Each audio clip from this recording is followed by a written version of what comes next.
Good afternoon, guys. So we are doing the blessing of um,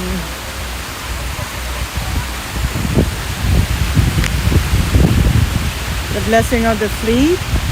So it starts at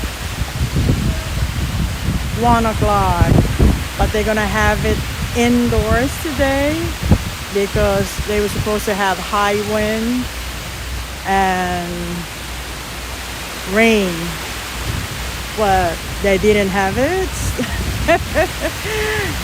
So they didn't want to move it out again, so they're gonna stay inside.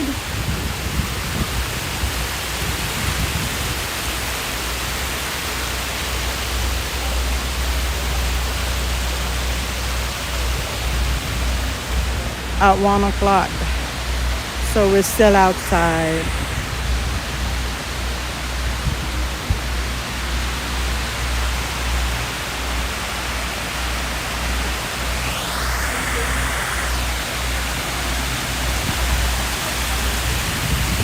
And it's 45 degrees right now.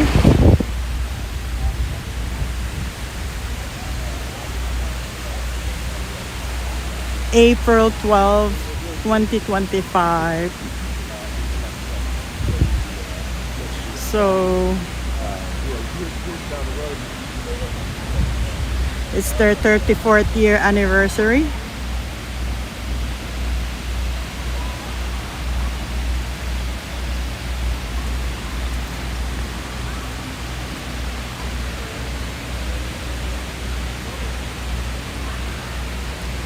So we should head inside.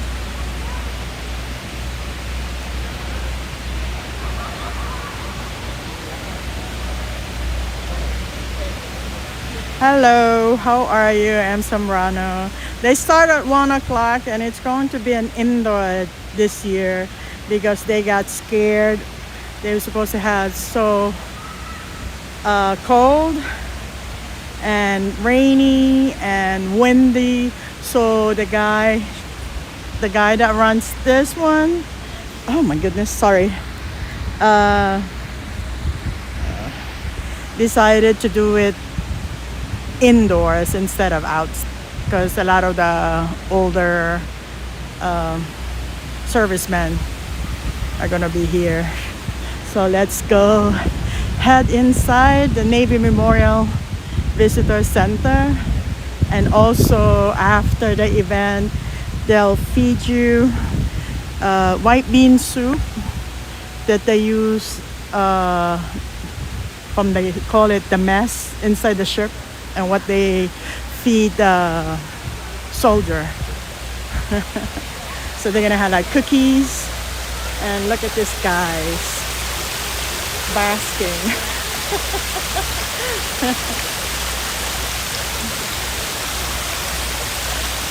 Okay, so we'll go ahead inside.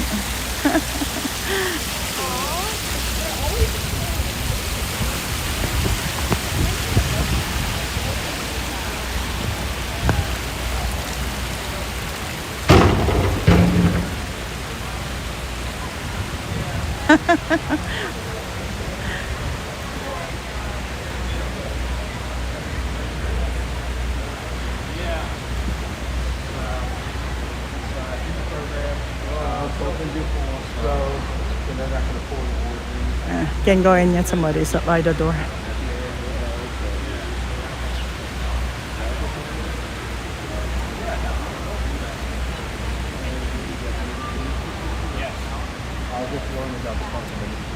No, we still have it. Still doing it. It is agnostic. It is administration agnostic. Oh, it is? Okay. Can I go inside? Sorry. Sorry. Thank you, guys. Thank you. Thank you. Hi. No, because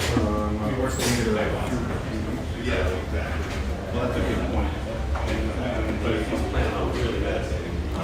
Right.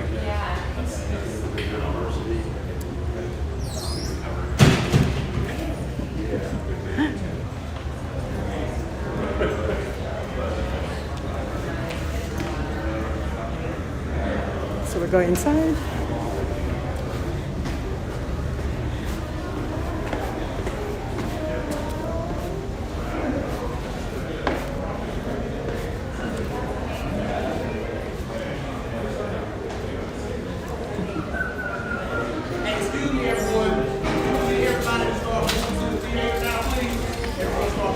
So we were going to the theater inside now.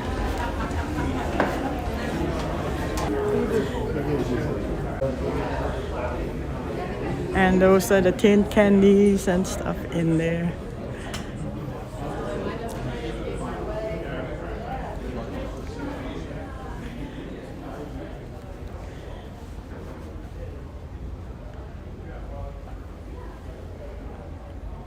Oh, yeah. Hi, good afternoon.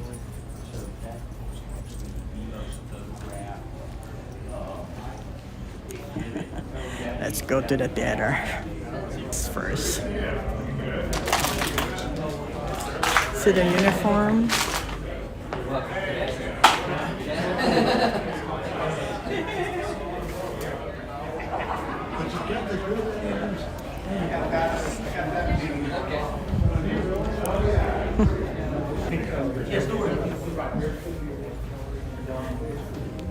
Sorry.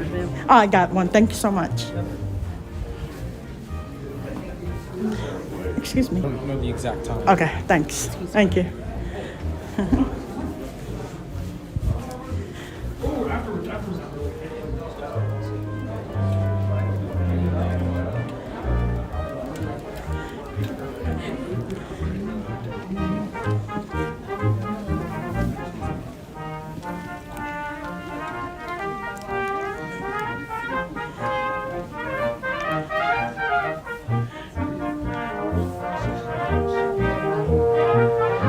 Oh, it's gonna be indoor really. They're not even doing it outside. Sorry.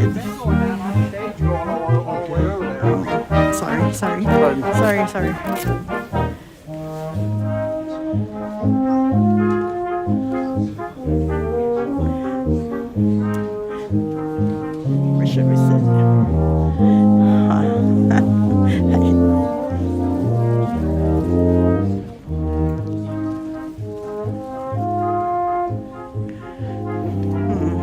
I think we stand up.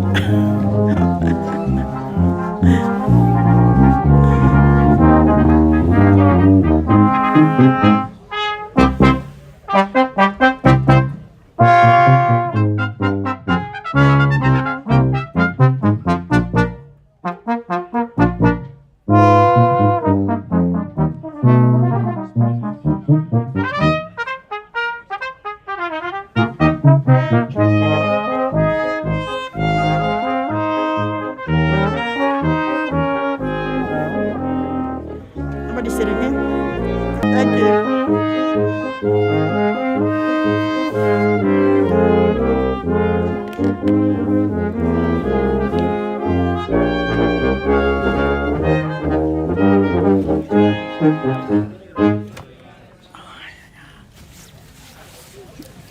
To take my coat off. Hot.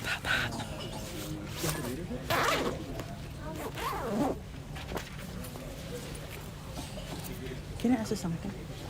Can you hold it for 1 second? Sorry. Just take off my coat.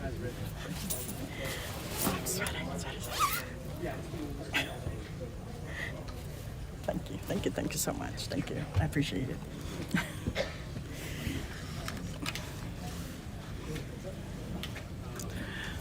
Yeah. It's my big legs. Oh.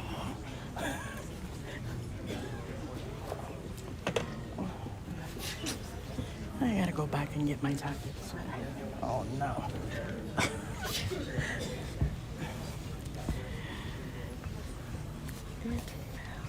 I dropped it. This thing. I'm trying to squeeze in.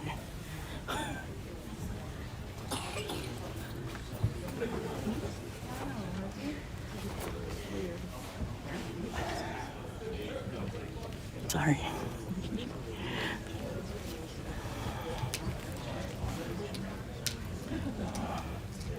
It's my next sweat now.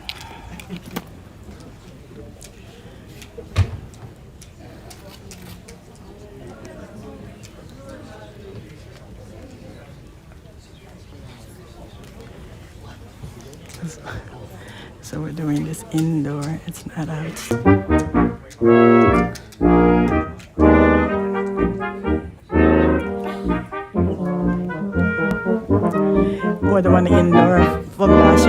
actually the one from last year on YouTube.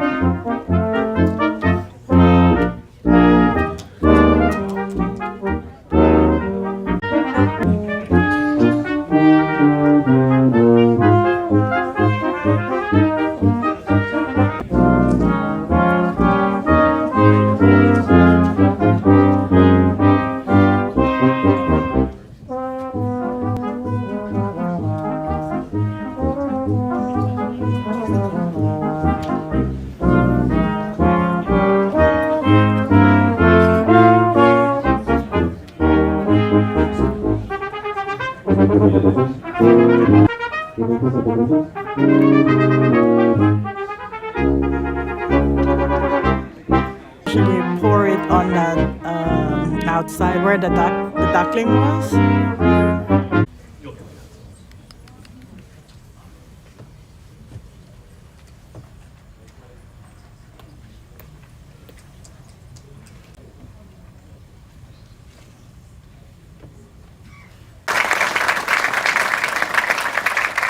From the 7 seas and the Great Lakes, recognizing the global capability of our Navy and the Naval Training Station at Great Lakes, where all Navy sailors begin their service. Guests, please rise for the arrival of the official party and remain standing for the presentation of colors and our national anthem.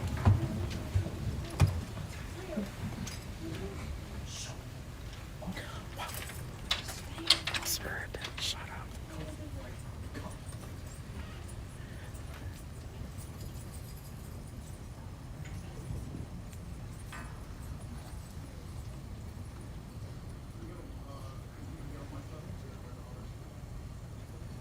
Present arms.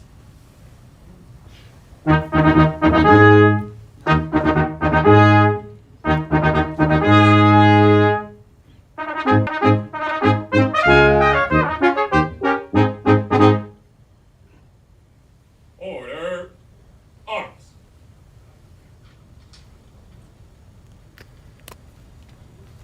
Advance the colors.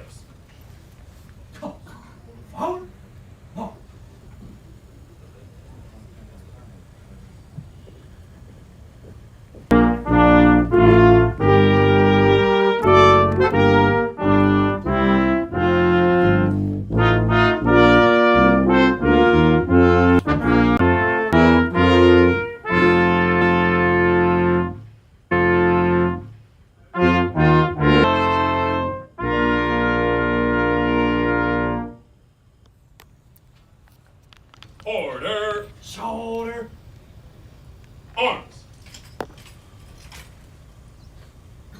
Retire the colors. Coast turn, march.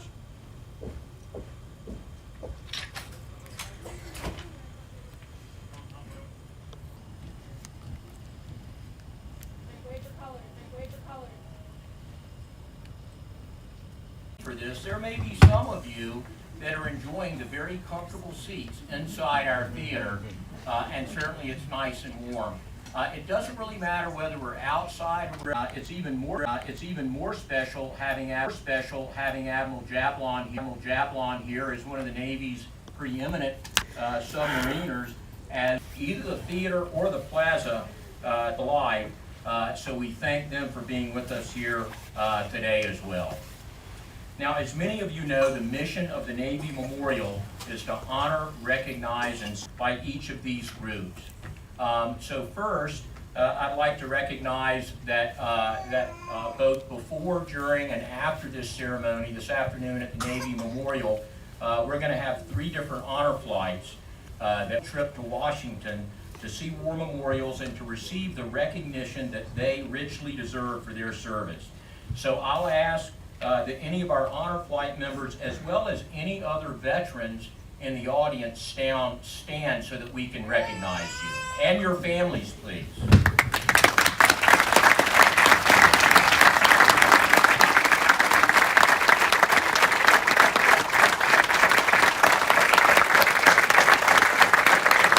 Seaman Travis Atwood, he's joined by his shipmates, Seaman Charles Burke, Seaman Brandon Boswell, Seaman John Downey, and Seaman Samuel Willard. So they're all starting their journey right now so that we can recognize them. And chats, Todd, do you ever think we look that young? And last, as we think about the future, a special thank you to Admiral Andy Lennon and the Sea Cadets who are with us this afternoon.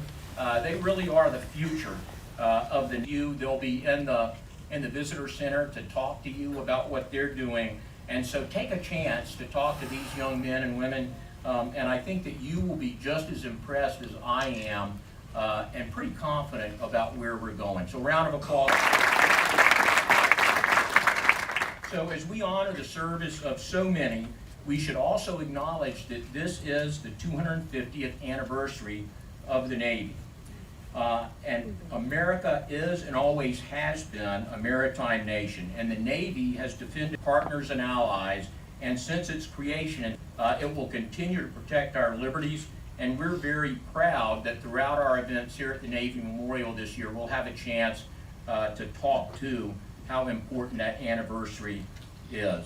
A little bit of a pass down on what you're about to see. So pass down through crews and their ships. It's said to protect them from the danger of the seas through a traditional blessing given by a clergyman at the water's edge. And the United States Navy Memorial hosts its annual Blessing of the Fleet ceremony each spring to pay tribute to this tradition and the maritime heritage of our nation. The ceremony's main highlight, which you would normally see out on the Granite Sea, but you're going to get to see on the first LED wall theater in Washington, D.C., is when the Navy's ceremonial guard will pour water from each. The fountains are charged with light as they do that if you great event. It was on Thursday where I touted the fact that Navy cooks in the world, and that's why they feed the president and all of the dignitaries. No one has come after me yet. But brings over three decades of service. I want to acknowledge a true Navy family, as Jeff and Trish also have both a daughter and a son who wear the uniform. Originally a native of Frostburg, Maryland, he holds degrees from Virginia Tech and James Madison, SSN 690, Submarine Development Squadron 5, and Submarine Group 10. In 2007, he received the United States Naval Submarine League's Jack Derby Award for inspirational leadership. That's a very prestigious award. And most recently, after naval operations for fleet readiness and logistics, also known as OPNAV N4. There, he's responsible for ensuring the Navy's logistical readiness needs are met efficiently. He oversees all operational logistics, resource allocation, fleet and shore readiness, and policy assessment for the entire Navy. And so to make it simple, he helps make the Navy run and make sure it's ready to warfight. So when you look at what he and his team do in maintaining the Navy's operational effectiveness at sea and ashore, I think back to something that Napoleon said, that amateurs discuss tactics and professionals just, we have a warfighter and a logistician.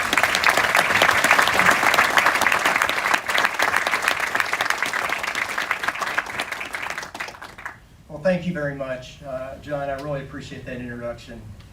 Chaplain Todd, Admiral Now, and distinguished board members, esteemed guests, and friends of the Navy Memorial, good afternoon, and thank you for coming today. Really appreciate it.